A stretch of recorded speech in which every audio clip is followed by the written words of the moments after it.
Olá, meus queridos, tudo bem com vocês? Espero que estejam todos bem, espero que todos vocês estejam ótimos, felizes e seguindo a vida da melhor forma possível, tá?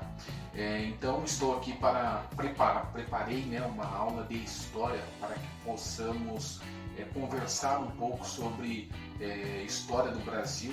No primeiro momento, né, preparei aqui uma aula de história do Brasil e assim poderemos conversar um pouquinho sobre este tema e também vocês não serão prejudicados de certa forma por conta deste afastamento aí na escola, tá? Então eu preparei uma aula de história do Brasil, coisa rápida, simples, mas com o objetivo de que vocês consigam aí fixar o conteúdo e não fiquem absolutamente sem aula, 100% sem aula.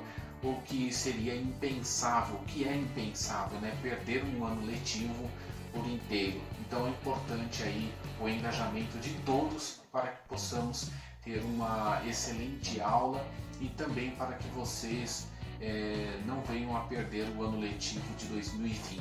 Tudo bem? Então vamos seguir aí com essa aula de História do Brasil.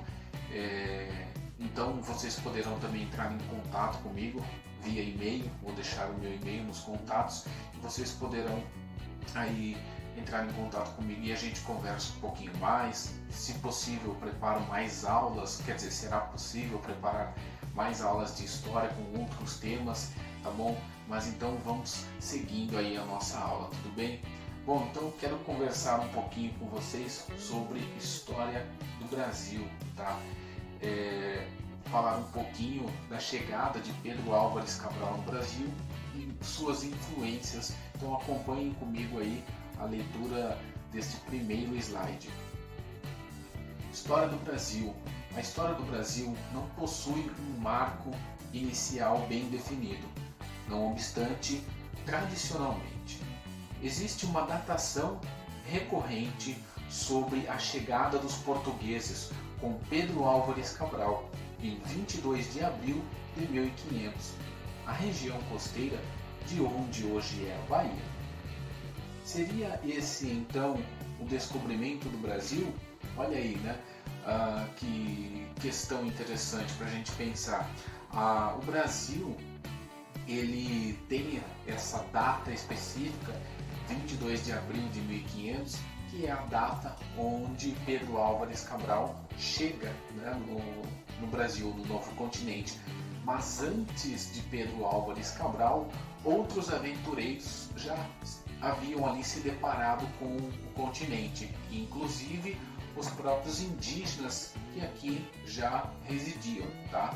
Então é importante a gente pensar que esta data, 22 de abril de 1500, é justamente ela marca a chegada de Pedro Álvares Cabral, né? Então por isso que se tem essa ideia de que o Brasil surgiu em 22 de abril de 1500, mas não é basicamente isso, tá? Então é a chegada de Pedro Álvares Cabral. E o que conta como foi e data a chegada de Pedro Álvares Cabral é um documento extremamente importante para a história do Brasil, que é a Carta de Pero Vaz de Caminha. Infelizmente, poucos brasileiros conhecem esta carta, né? Um documento histórico, e ele está disponível nas redes sociais, ele está disponível nos canais de pesquisa, no próprio Google. Se você digitar lá Carta de Pero Vaz de Caminha, você encontrará tanto trechos da Carta de Pero Vaz de Caminha, resumos e a própria carta na íntegra, num formato digitalizado, né, que traz ali a carta original, mas também a carta toda digitada de uma forma que a gente possa compreendê-la de uma forma mais clara e objetiva. Tá? Então você encontra ela facilmente, é só digitar lá Carta de Pero Vaz de Caminha no formato PDF. Bom, você encontrará esta carta na íntegra para estudá-la. Tá? Então seguindo aí e já analisando um trecho da Carta de Pero Vaz de Caminha. É um documento histórico, tá? E isso foi até apelidado pelos historiadores como Certidão de Nascimento do Brasil. justamente porque é uma transformação no continente. E esta carta ela narra a chegada de Pedro Álvares Cabral com sua esquadra, né, com diversos portugueses aventureiros, que tiveram ali um primeiro contato com os indígenas, né, com os nativos.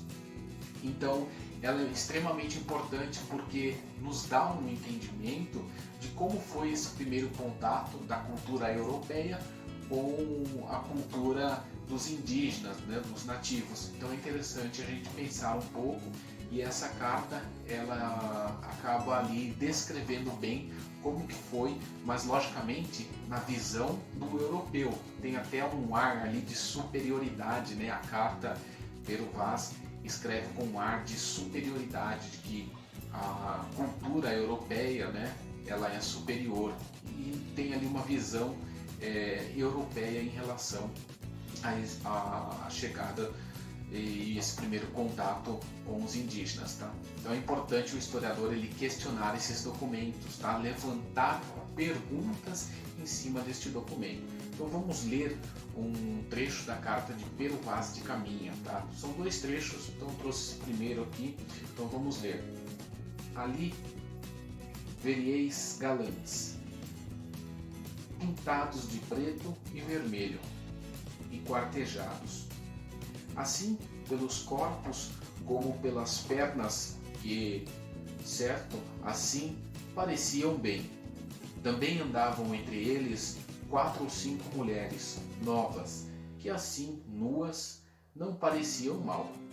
Entre elas andava uma, com uma coxa do joelho até o quadril e a nádega, toda tingida daquela tintura preta, e todo o resto da sua cor natural. Outra trazia ambos os joelhos com as curvas assim tintas, e também os colos dos pés, e suas vergonhas tão nuas e com tanta inocência assim descobertas, que não havia nisso desvergonha nenhuma. Ou seja, ele faz ali uma descrição, né, de algumas indígenas, de alguns homens, e é ali um primeiro contato tanto dos europeus, dos portugueses no caso, com os indígenas. Então, seguindo aí, vamos ler um segundo trecho da carta de Pero Vaz de Caminha, né, falando sobre a chegada dos europeus no continente. Tá? De ponta a ponta é tudo praia palma, muito chão, muito formosa. Pelo sertão nos pareceu, vista do mar, muito grande, porque a estender os olhos não podíamos ver senão terra com arvoredos, que nos parecia muito longa. Nela, até agora, não pudemos saber que haja ouro, nem prata, nem coisa alguma de metal ou ferro. Nem ouvimos, porém, a terra em si é de muitos bons ares. Porém, o melhor fruto que dela se pode tirar, me parece que será salvar esta gente. Ou seja, já perceba aí um certo ar de preconceito para com os indígenas, né? E um dos primeiros fatores, o principal fator e objetivo dos portugueses no caso, era justamente extrair as riquezas, ou seja, ouro e prata, né? Era que os portugueses queriam extrair ouro e prata, riquezas. Eles não tinham como objetivo num primeiro momento estabelecer moradas, povoar o novo continente, mas sim extrair as riquezas, tá? E eles estavam justamente em busca de ouro e prata. Lá na África, eles acabaram encontrando ouro, prata, diamante, negociando escravos. Houve ali um processo de exploração e colonização, né? E nesse período, já aí século XVI, desculpe, já havia muitas colônias portuguesas no continente africano, e lá eles já começaram a explorar esse território. E no Brasil eles chegaram e se depararam apenas com indígenas, e flora e fauna, e eles não encontraram ouro no primeiro momento. Tá? Então, na carta de Pero Vaz de Caminha, ele menciona algumas vezes, e triste, assim, entre aspas, de que não havia encontrado nem ouro, e nem prata. Tá bom? Então é importante o diálogo com esta carta, que ela mostra ali a indignação dos portugueses por não terem encontrado nem ouro nem prata, mas ficaram felizes de uma certa forma, porque seria um local para que eles pudessem ali colonizar e explorar algumas coisas, como a madeira ao Brasil. Nós vamos ver adiante.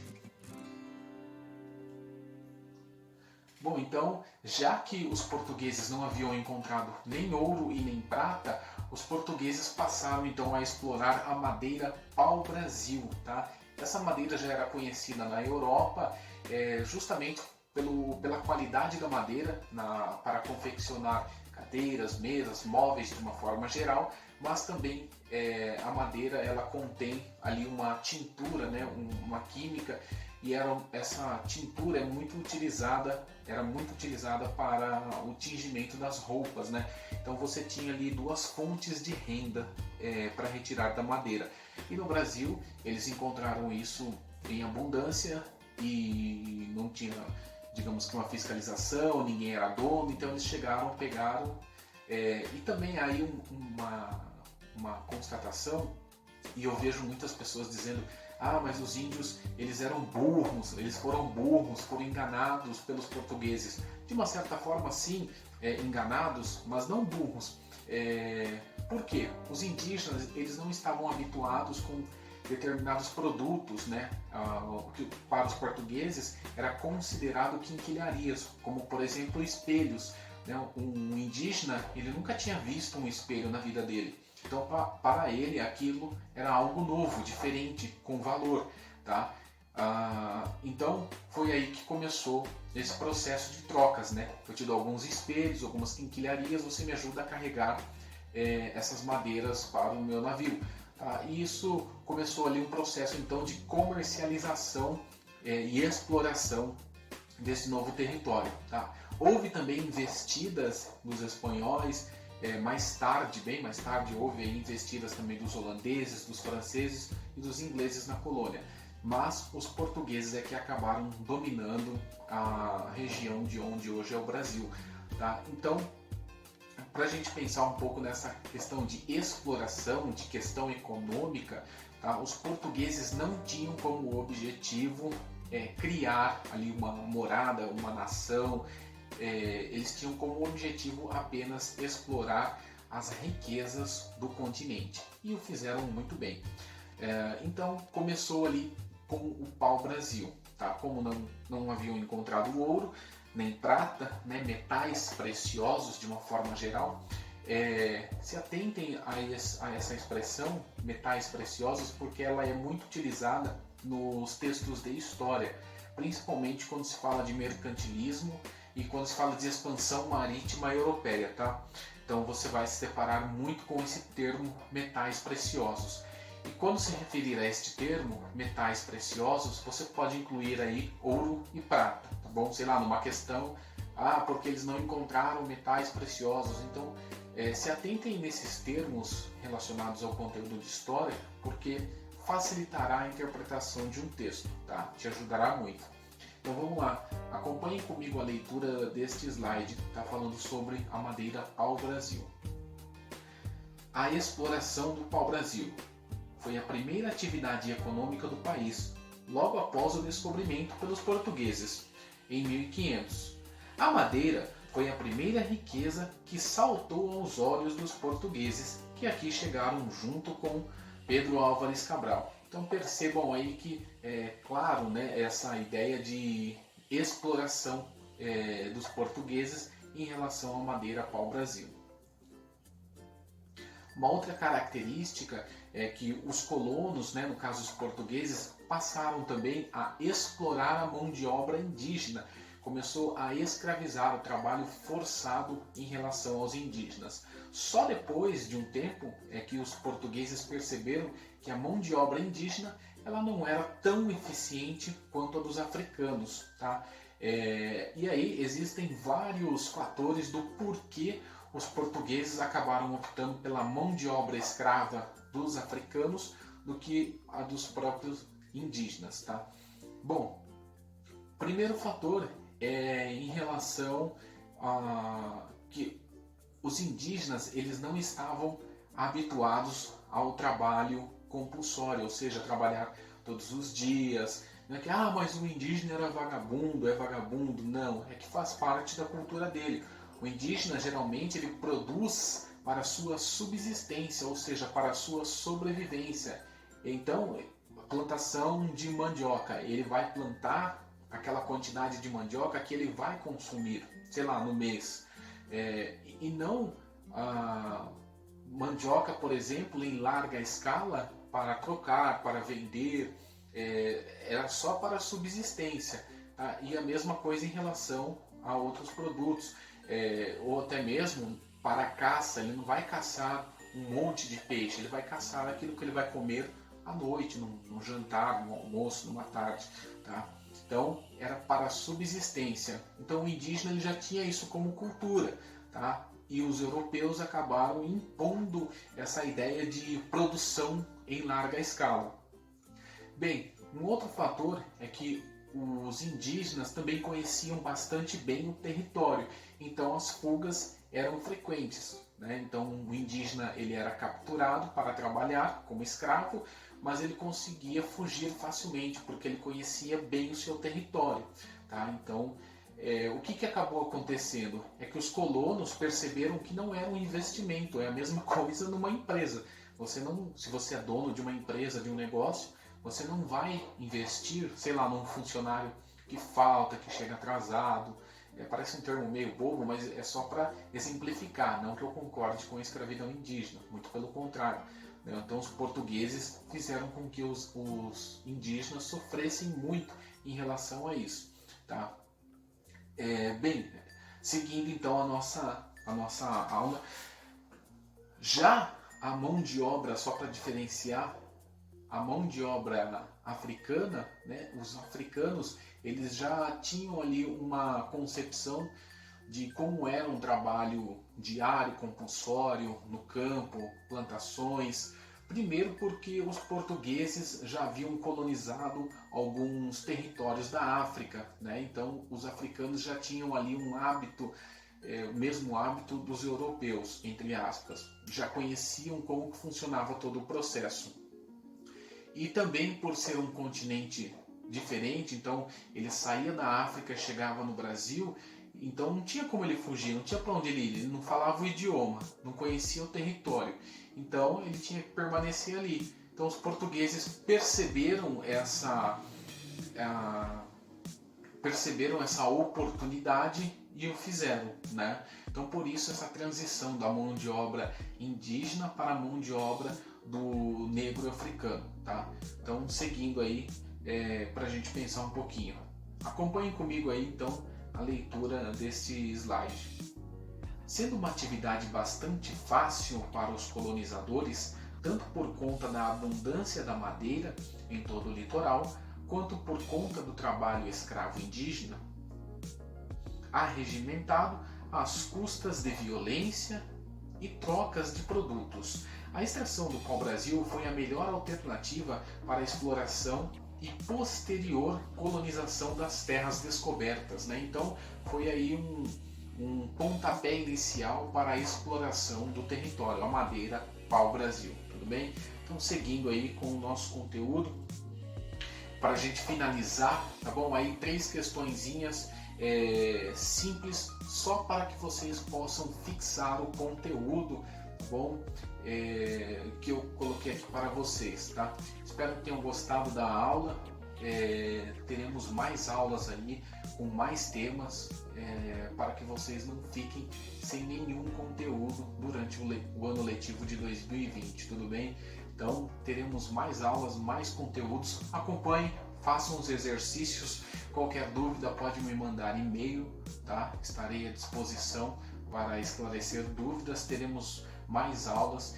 Espero também que vocês fiquem bem, tá? Tomem cuidado com com o coronavírus, tá? Se puder ficar em casa, se conseguir ficar em casa, fique em casa, tá bom? Não saiam, só para o essencial, buscar alimentos, enfim, não fiquem na rua, tá? Estudem, leiam bastante, peguem livros, tá? Leiam ao máximo, estudem ao máximo e o ano vai acabar tudo bem. Certo, pessoal? Deixo aqui meu muito obrigado, fiquem ligados e até a próxima.